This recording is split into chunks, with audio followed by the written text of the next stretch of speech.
राधे राधे, जय श्री कृष्ण, हर हर महादेव। 8 अप्रैल को है सोमवती अमावस्या। सोमवती अमावस्या का हमारे शास्त्रों में बहुत बड़ा वर्णन है।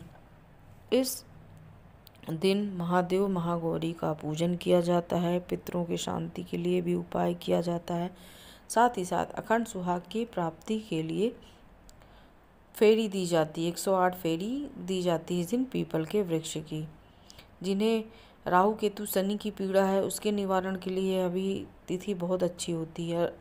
जटिल से जटिल रोगों के निवारण के लिए भी यह तिथि बहुत अच्छी होती है। साथ ही जिनको पितृ दोष है, उनको पितृ दोष के निवारण के लिए बहुत अच्छी तिथि होती। साथ ही पितरों के शांति के लिए, तर्पण के लिए भी यह तिथि बहुत ही अच्छी और शुभ मानी जाती है। इस पर किए गए सभी कार्य बढ़ चढ़कर फल देते हैं। इस दिन क्या करें? स्नान आदि से निवृत्त होकर शिव जी और माता महागौरी का उपासना करें। और जो भी रोग से पीड़ित हैं, उन्हें इस दिन महामृत्युंजय मंत्र का जाप अवश्य करना चाहिए।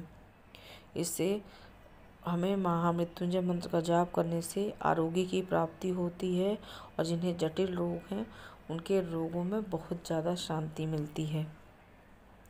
जो भी सुहागवती महिलाएं हैं, वो अखंड सुहाग के लिए इस दिन पीपल की 108 फेरी देती हैं। इस दिन आप किसी भी वस्तु की फेरी लगाते हैं, लेकिन वह वस्तु 108 होनी चाहिए। और सुहागवती स्त्रियां और सौभाग्यवती स्त्रियां इस दिन कच्चे सूत से और एक एक वस्तु लेकर फेरी लगाती हैं। जैसे आपने बिंदी की लगाई है तो 108 बिंदी लीजिए, एक बिंदी लीजिए, एक फेरी लगाइए।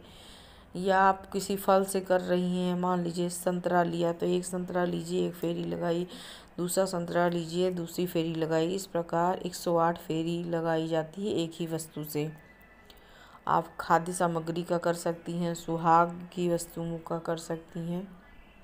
जो भी आपकी पॉकेट और परिस्थिति अलाउ करे, आप उससे 108 फेरी करें। हाँ, जब आप ये फेरी करेंगी तो ये वस्तुएं आप अपने उपयोग में नहीं लेंगी, ये दूसरों को बांटने के लिए होती हैं। क्योंकि हमारे यहाँ परोपकार की भावना का सबसे बड़ा ही व्याख्यान है। व्यास जी ने भी कहा है ना, अष्टादश पुराणेषु व्यासस्य वचनम दयम परोपकाराय पुण्याय पापाय परपीडनम। यानी परोपकार करने के से पुण्य बढ़ता है और दूसरे को कष्ट देने से पाप बढ़ते हैं। इसलिए हम जो भी शुभ काम करते हैं, दूसरों का हित करते हैं, दूसरों को चीज़ें बांटते हैं, दान करते हैं, उससे वो परोपकार की श्रेणी में आता है और उससे हमारे पुण्य बढ़ते हैं। इसलिए हम जो भी चीज़ की फेरी लगाएंगे वह स्वयं उपयोग में नहीं लेंगे, बल्कि दूसरे लोगों में बांट देंगे। इसके साथ ही साथ जिनको शनि की पीड़ा है, राहु की पीड़ा है, उन्हें इस दिन 1 लोटा जल लेना, उसमें काले तिल डालिए। और गंगा जल मिल जाए तो बहुत ही अच्छा, वो भी डालिए। काले तिल डालिए, लौंग डालिए, थोड़े नीले फूल और समी का पत्र लेकर पीपल के मूल में डालिए। और थोड़ा मीठा भी डाल दीजिए, क्योंकि किसी भी व्यक्ति को हम जब उसका पूजन करते हैं तो उससे भोजन सामग्री भी चढ़ाते हैं ना, तो इसलिए खाली जल नहीं चढ़ाया जाता, उसमें थोड़ा मीठा डाल देते हैं। आप गुड़ डाल दीजिए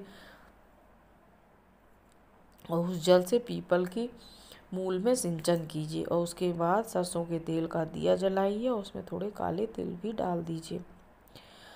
राहु की पीड़ा है तो राहु के दोषों के निवारण के लिए राहु संबंधी चीज़ों का आप दान भी कर सकते हैं। इसके साथ ही साथ आप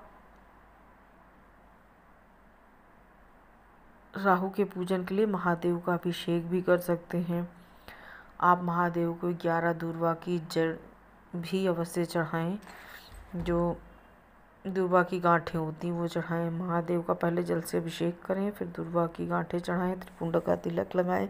हाँ, जिन्हें राहु केतु शनि की पीड़ा है, उन्हें चंदन भगवान को जरूर लगाना चाहिए। साथ ही साथ चंदन की खुशबू वाली धूप भगवान को अवश्य ही जलानी चाहिए। भगवान के सामने धूप बत्ती आप जला सकते हैं। इसके साथ ही साथ नीले फूल चढ़ाना भी बहुत शुभ होता है। और काले तिल भगवान महादेव पर चढ़ाना भी बहुत अच्छा होता है। इसके साथ ही साथ आप राहु से संबंधित वस्तुएं ज़रूरतमंदों को संध्या के समय दान कर सकते हैं, यानी 4 से 6 के बीच आप कांच का बर्तन, लोहे का बर्तन, काले तिल, काली उड़द, सरसों, ये आप ज़रूरतमंदों को दान दे सकते हैं या फिर किसी शनि मंदिर में भी दान दे सकते हैं।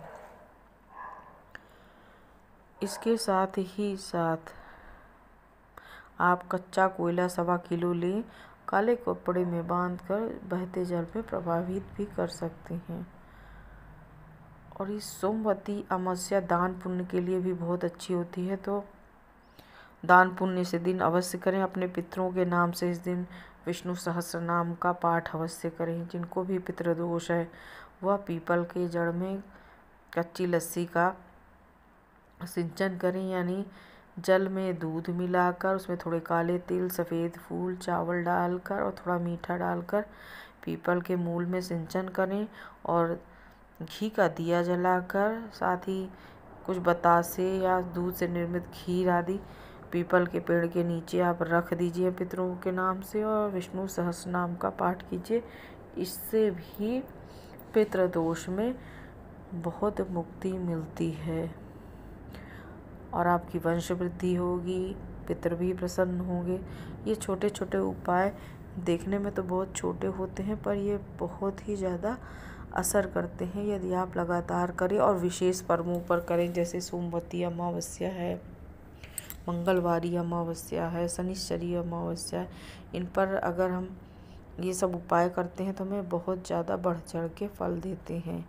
आप ये उपाय करें और प्रभु की शरण में रहें। ईश्वर आपका हमारा सबका कल्याण करें। इसी मनोकामना से विदा लेती हूँ। राधे राधे। जय श्री कृष्ण। हर हर महादेव।